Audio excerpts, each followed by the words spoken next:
Hi, everybody, and welcome to another edition of GLP's 10 out of 10. And today we have with us Nick Whitehouse. Now, Nick grew up in Leeds in the United Kingdom and then took a move to London, determined to find a way into the industry. He worked every gig and every venue that he could before landing the house job at one of London's most visited venues, the O2 Forum in Kentish Town, as it's now called.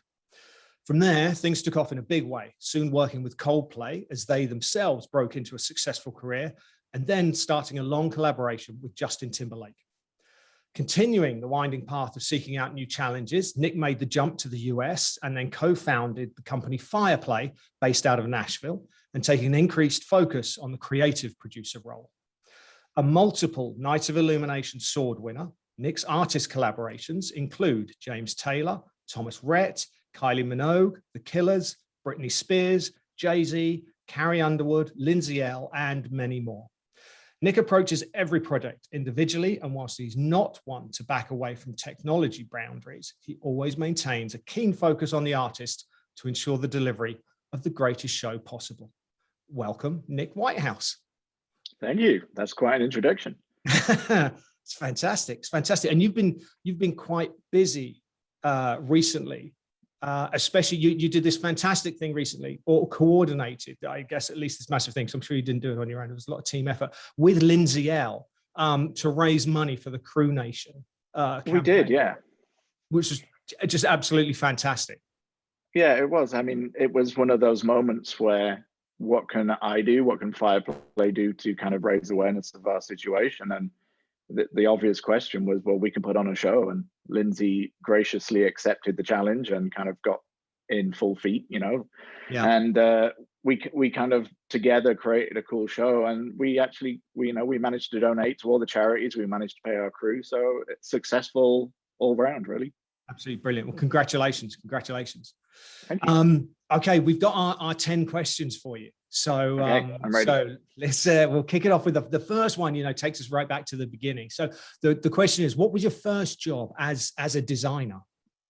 Okay, so there's two answers to that. I think the first show I designed was for a band called the Rain Band, and they were a tiny little band in Manchester, and it was in the basement of a club, and it was one of those shows where it was my very first design, and one of the things I wanted to try, it was like the rad light. So it was the very first media server as well. And we were in this tiny little club. We'd found this business projector. We had this rad light hooked up, the guy that created it, and we did video on a show, and it was a record company showcase.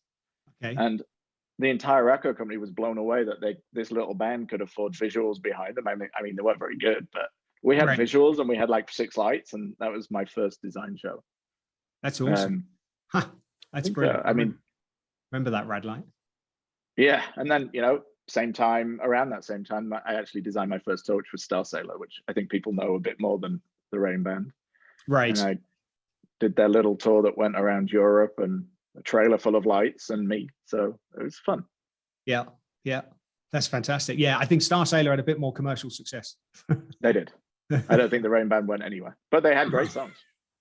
So we know that you do have a tendency to push technical boundaries when you're designing your shows, and you're certainly not afraid of technology being in the way of something that you want to achieve. So I'm sure that might link into our next question, which is, have you ever had any kind of spinal tap moment where things haven't quite gone according to plan? Yeah, there's a few. I mean, let's talk about the technology moment. And one of the tours that I worked on with Justin Timberlake, we developed this really cool system for tracking him, which, it's widely used now in many different forms, but having the moving lights track him automatically. And, this was before there were a lot of the black tracks and anything like that available. So our media server was actually doing it. And we had these little pucks that we had to hide on Justin, and all through rehearsals it worked great because he just had these things velcroed onto the top of his shirt or his hat or whatever we were going to do. And we get into dress rehearsals, and for that particular tour, 2020, all his wardrobe was supplied by Tom Ford, so it wasn't cheap. And he walks in and he puts the jacket on, and someone had put 2 pucks underneath his shoulders here and here, so he looked like he had 2 big lumps, and they'd actually unpicked the suit and sewn it into the thing. So he kind of put it on, and he was just like, yeah, no, we're not doing this anymore. Bring back normal follow spots. Oh, really? Wow. Yeah, it's like, it looks like I've got bumpy arms. And he's like, That and was you know how much that suit jacket costs, right? And I'm like, no. It's held together with gaffer tape on the inside. right. Wow. Wow. That's incredible. Wow. And So everything changed. we put truss spots up. Right. Wow. That's I brilliant. mean, That's brilliant. That's a great story. Obviously, you know, you've had a great career so far, living in different countries and everything like that, experiencing a lot, as you've you know made it to where you are now. What would you say is the best piece of advice that anyone's given you, professionally or otherwise? I mean, it came from kind of my mentor, Brian Leach, Mm-hmm. and his always thing was, without darkness, there's no light. So his point of view was, if you don't have a dark stage and you have all the lights on, how do you create drama? So that was the best piece of advice: is darkness is just as important as the lights you do. So pick the Right. moments and the lights you use and where they come from and things like that. So that was definitely the best piece of advice. It's Yeah. definitely one of the things that has helped me over my career, because when you look at something and you're like, it's not quite working, instead of adding to it, a lot of the times the fix is taken away. Right. What would you say is your proudest achievement so far? So Justin's 2020 experience tour for me. Right. It was the one tour where I kind of left rehearsals in the first and second show where I had no notes, and that never happens to me. Like, there's always something to tweak, there's always something to fix, there's always something to improve. And Yeah. I think there was just so much that went into the creation of that tour, and so many cool, innovative bits that I spent so much time tweaking and programming. And we had quite a long rehearsal time that when it came out of there and I watched it for the first time with the crowd, I'm just like, yeah, that's good. Right. That's it. Check. Done. All right. Yeah. So, fantastic. Was obviously a brilliant tour, and as you said, you know, you embraced again technology into the design as well. So it's yeah, and yeah, there were a lot of firsts on that one, so it was also really nerve-wracking. But that's why I think it was so good for it to actually work out. Yes, yeah, and it, I know you've obviously collaborated with him for a long time, but he doesn't seem to be an artist that's afraid to you know, to be a part of that process of pushing the boundaries as well, and letting you know, try new things, experiment, and go wherever you want to. He's actually super hands-on. So, you know, there's many times where he'll sit with me through the night and we'll be playing with some cool tricks and trying to figure out how lighting, choreography, music can all work together. So I think that's what makes his shows really good, because he does care about all of those bits, and he'll put in the extra time to be like, oh, if I change this musical element here, it makes the lighting better. And then if I do this, it makes my performance better. So there's a lot of analyzing what we're doing and sitting there and looking at it and actually fixing things in real time so that we can make it the whole thing better. That's fantastic. That's fantastic. It sounds like a brilliant working relationship that you have. That's awesome. Yeah. Awesome. It's great. Obviously, you know, there's been less shows, there's been less traveling, there's been less everything over the last the last year. Normally, under normal circumstances, and you're obviously busy doing shows and everything like that, but you get some downtime. What do you normally do in your downtime? Well, yeah, what downtime? I'm always working. I mean, same as everyone else, spend time with the kids, family and friends. I like to eat good food and cook. And, you know, I built a house a couple of years ago. So there's always something to figure out and fix and include in that thing. So yeah, just general normal things. And just totally get away from, you know, lights and music and all the rest of it. Just relax. Yeah, I live in the middle of nowhere, so it's nice to go out there and just sit, you know, on a lake in nature and kind of shut out the craziness that can be rehearsals and shows and millions of people, and just get away. Right. Perfect. Again, so you've traveled the world, you've played a lot of places, you've seen a lot of things. Do you have one particular venue that you'd consider the best venue out there that you like to work in? I don't know if it's the best, because there's a lot of challenges, but it's definitely my favorite. And maybe it's because the amount of shows and the kind of shows they've done in there, but I love the Madison Square Garden. Okay. Like, there's something about seeing a show in there, because however it's designed, it just feels like this incredible moment. It's like a really nice arena that everyone feels close to the show, and then it just like kind of spreads out forever. So yeah. And I've done a bunch of shows in there, so it's a nice feeling to see it in the middle of New York. People go crazy. It's just like one of those iconic places that every artist wants to play. So being Yes. part of that, I think, just brings a little bit of magic to it. That's awesome. Yeah, and as you say, and it's an iconic venue. It really is. Obviously, you know, we've been in this state of lockdown on and off for the last year or so.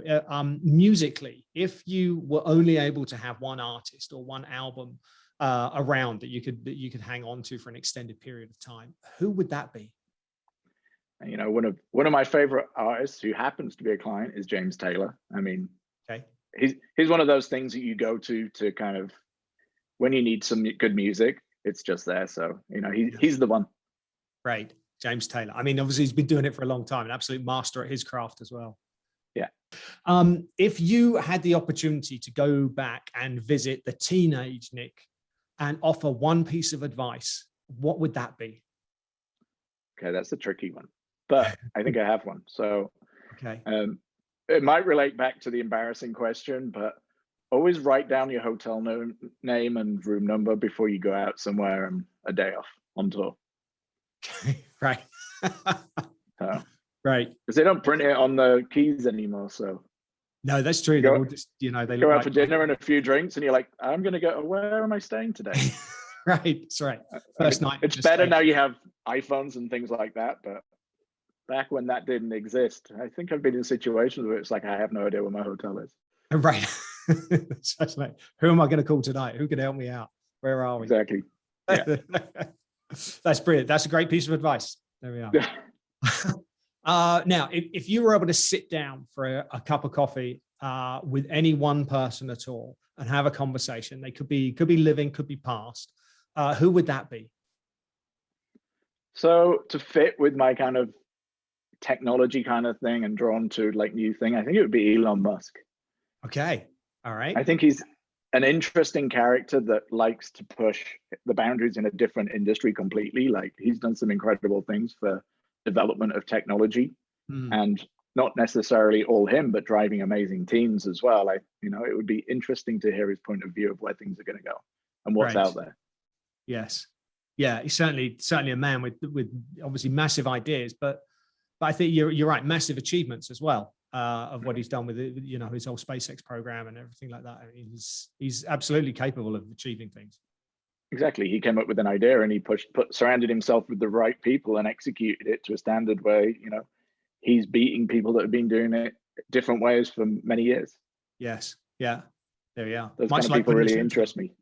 Yeah, exactly. Yeah. But there we go. Yeah. All right. Elon Musk it is. There we go. What a great conversation that would be. All right. Okay. And to the final question then. Once we finish our conversation, you're going to get a phone call from Team USA, and they're going to call you up to compete in the Olympics. Now, it could be for the Summer Games or the Winter Games. That's your choice. But the question is, what's the sport they're going to ask you to compete in? What's the one thing you'll always wanted to have a go at?